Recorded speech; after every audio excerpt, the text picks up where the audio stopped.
live in Washington, D.C. right now, my good friend, Father Patrick Murray Briscoe, editor of Our Sunday Visitor, I had texted him frantically this morning and said, would you like to tell me what the march is like while you're at the march? He is on the ground. He is walking the streets, hopefully surrounded by lots of joy and young people. Father Patrick Murray Briscoe, welcome back to the Katie McGrady Show. Hi, Katie. It's like you're here because you nailed it. That's exactly right. Tens of thousands of people, mostly young people today. And the mood is, I would say, hopeful and joyful without being triumphalistic. So there's a great spirit amongst the Christians and other demonstrators here today.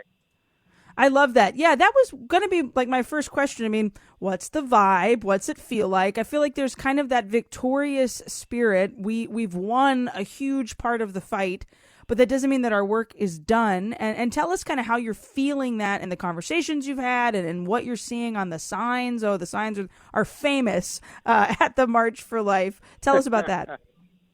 Absolutely. Well, and that was certainly the point the organizers were sensitive to in the rally. A lot of the messaging, a lot of the speeches were about doing more, as so many people often mention in this issue, doing more for mothers in need, which is really, really the incredible thing. Last night I attended the Vigil Mass for Life at the Basilica, and Bishop Burbage's homily. Bishop Burbage is the secretary, of course, for pro-life activities for the United States Conference of Catholic Bishops, but Bishop's homily was very much in the same, joyful, hopeful, but encouraging his hearers, encouraging the pilgrims to recognize that although we won a great victory, there's so much more we need to do to address the needs of women. I think that that further call to action, I love that that's kind of the undercurrent of everything that we're hearing. And Dr. Gianna Emanuela Mola, the daughter of St. Gianna Mola, right? She shared a testimony this morning. Jonathan Rumi, known as TV Jesus from The Chosen, he shared his testimony. But I want to back up. There was a rally this morning, kind of organized at the last minute. I mean, they pulled it off, and I was so excited that they did, by the Knights of Columbus and the Sisters of Life. Tell us what happened this morning at Life Fest and what you saw. Absolutely beautiful. Life Fest was an amazing event this morning. 4,200 young people gathered at the DC Entertainment and Sports Complex in Southeast, where there was lots of praise and adoration, various testimonies given by the Sisters of Life and their friends. The Mass was preached by one of my brothers, a Dominican, very dynamic young Dominican friar, Father Joseph Hagen, who had been in New York City there for a bit. And all around, that event was marked, I would say, by great devotion. It was very prayerful. There was a lovely, lovely moment of Eucharistic adoration. And you could sense the joy. And I think part of what young people are saying, because I was able to interview a few of them for Our Sunday Visitor, what young people are saying is that they're so excited to be here to continue to give a witness, to give a sign that there's more to do on this issue. They don't at all see things as having been concluded. And I think that sense for going further and that desire to continue to be a vibrant witness is really important and what we're seeing. Yeah. What do you think happens for the future of the march, right? Like this year, the route changed a bit. It's not in front of the Supreme Court. It's in front of Congress. What have you heard about consistent, organized efforts to continue this work in a practical perspective? I mean, I know there's summits and there's meetings. There was a luncheon held yesterday by National Review. What practically do you think is the next phase of all of this? Well, I think what the March for Life is going to continue to do is to encourage pro-lifers to move beyond their local experiences. It's going to provide an opportunity for that kind of renewal in the mission, for the exchange of ideas. That was so beautiful about the lunch I attended that you mentioned from yesterday, or any number of these other conferences and meetings. The March is going to continue to have an indispensable contribution as far as that goes, as far as uniting pro-lifers and continuing to motivate these local efforts, because some states there are going to be easier wins and other states are going to be a lot more difficult. I mean, and that's certainly the case. And I was listening to Catherine Lopez's interview earlier about how now it's the abortion pill. It's this pill that gets mailed, and without any sort of aid or help, a woman can completely and totally decide to do this by herself, having never talked to anyone except a bot online. And it's a little terrifying what could potentially come down the line. Father Patrick, I know you're marching. I know it's cold. Go back to the road. We are so grateful that you took our call, and we're praying for you guys as you do this wonderful work up there. Thanks so much for having me on, Katie. God bless you. And yesterday, good friend of the show, Catherine Jean Lopez, former National Review editor and just one of the loudest and best voices in the pro-life movement. And I say that not simply because she's my friend, but because of the stuff that she shares and the witness that she gives and the conversations that she facilitates help move the needle. And she's standing in front of the Supreme Court right now where Roe v. Wade was overturned. Catherine Jean Lopez, welcome to the Katie McGrady Show. Hi, Katie. Yeah, I'm between the Capitol and the Supreme Court. So you are in the thick of it, Catherine. What are you seeing? What are you hearing? And what does it feel like this year? It's amazing. It's a lot larger than, I don't have the official numbers, but a lot larger than I expected it to be, frankly. And as is often the case, so many young people, so many families.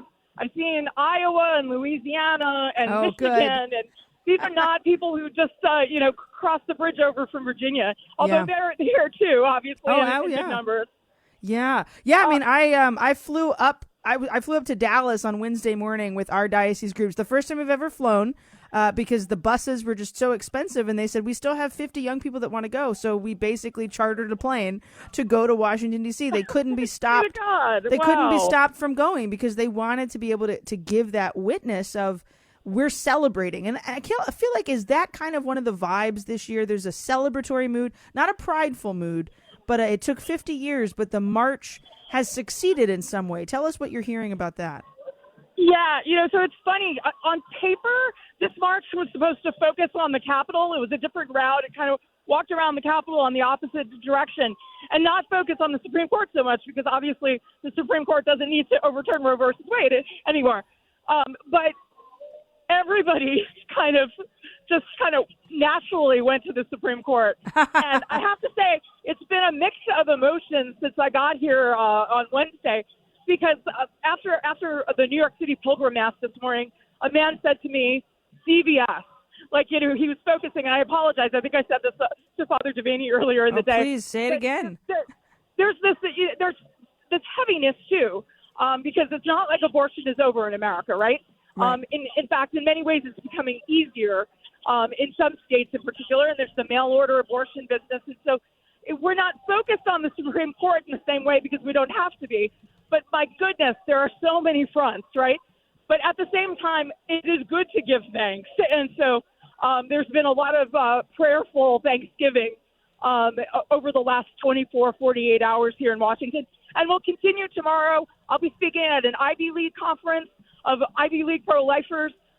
There's the Cardinal O'Connor conference at Georgetown, of all places. And so this is going to go on. And the Students for Life, I shouldn't miss them. They have a big conference as well. So this doesn't end with the march. There's a dinner tonight, the Rose Dinner, Jonathan Rumi's speaking. And so a lot more going on. But, yeah, definitely a sense of gratitude and relief that the fight for Roe is over. But so much is only beginning, so much work to do. Yeah.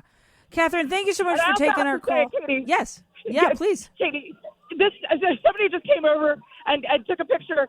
There are so many friends in this crowd. This is like a convention of all your friends from around the country. It's the family reunion. That's exactly it. And most of them have their children. I ran into Mark Rienzi from the Beckett Fund, and he couldn't talk because he had to find his kids. Yeah. But it's a good crowd to lose your kids in. I love it. Yeah, I mean, it certainly is. I was supposed to be at the Life is Very Good rally before they had to pull out because the numbers weren't super, super high. And some of us were texting this morning and we were like, I'm pretty sure it would have filled up. Like, we maybe should have just been a little more patient. But, you woulda, shoulda, coulda. The Life Fest that the Sisters of Life pulled off for 4,500 young people gathered together in prayer and in worship and in learning and in joy. Catherine, get back to the march. Yeah, adoration. Bishops, priests, father, the hillbilly Thomists, at least one part of them, preaching the Mass.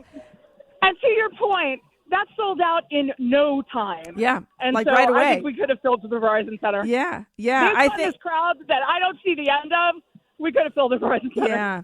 Well, and I think woulda, coulda, shoulda. I think we've learned our lesson for next year, right? Like there is an effort that continues, and there's a reason that people want to be there. Catherine, thank you for taking the time. Stay safe, stay warm. We'll talk soon. Bye, Catherine.